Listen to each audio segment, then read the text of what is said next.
SSC pass করেছিলাম, তো তখন এরকম কৃতি শিক্ষার্থী সম্পর্কটা এরকম ছিল বা থাকলেও আমি কৃতি শিক্ষার্থী। গাইবান্ধা সরকারি বালিকা বিদ্যালয়ের কৃতি শিক্ষার্থীদের সংবর্ধনা বিস্তারিত থাকছে গাইবান্ধা থেকে রজতকান্তি বর্মনের প্রতিবেদনে। 2025 সালের এসএসসি পরীক্ষায় গাইবান্ধা সরকারি বালিকা উচ্চ বিদ্যালয়ের কৃতিত্ব অর্জনকারী শিক্ষার্থীদের বৃহস্পতিবার সংবর্ধনা দিয়েছে কর্তৃপক্ষ। অনুষ্ঠানে প্রধান অতিথি হিসেবে উপস্থিত ছিলেন জেলা প্রশাসক চৌধুরী মোয়াজ্জম আহমদ।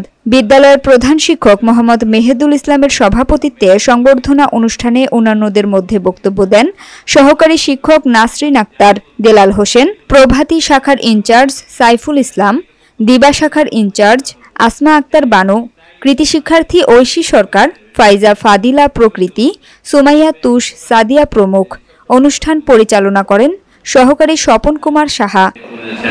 এসএসসি পাস করেছিলাম, তো তখন এরকম কৃতি শিক্ষার্থী সম্পর্কটা এরকম ছিল বা থাকলেও আমি কৃতি শিক্ষার্থী ছিলাম। তবে মানে নর্মাল যে এরকম হচ্ছে যে কোনো একটা জেলা শহরে 2টা সরকারি স্কুল থাকে। প্রধান অতিথির বক্তব্যে জেলা প্রশাসক চৌধুরী মোয়াজ্জম আহমদ শিক্ষার্থীদের উজ্জ্বল ভবিষ্যৎ কামনা করে বলেন, শুধু পরীক্ষায় কৃতিত্ব অর্জন করলেই হবে না, মানুষ হিসেবে কৃতিত্ব অর্জন করতে হবে। আমাদের সমাজের জন্য ভালো মানুষ খুব প্রয়োজন। শিক্ষা জীবন শেষে কর্মজীবনে প্রত্যেক শিক্ষার্থীকে দুর্নীতিমুক্ত থাকতে হবে।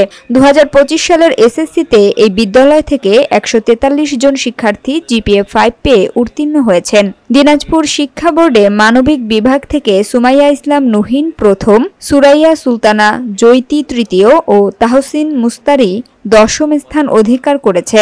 বোর্ডে কৃতিত্বপূর্ণ স্থান অধিকার করায় 3 শিক্ষার্থী বিদ্যালয়ের শিক্ষকদের প্রতি কৃতজ্ঞতা প্রকাশ করে। অনুষ্ঠানে কৃতি শিক্ষার্থীদের ক্রেস্ট প্রদান করা হয়। সময়ে স্যার অনেক জনপ্রিয়তা অর্জন করেছেন সবার কাছে, আমরা আসলে সেটা বুঝতে পারলাম স্যারের বক্তব্যের মাধ্যমে। স্যার আমাদের অনুষ্ঠানে এসে আমাদের অনুষ্ঠানের সৌন্দর্য বৃদ্ধি করেছেন।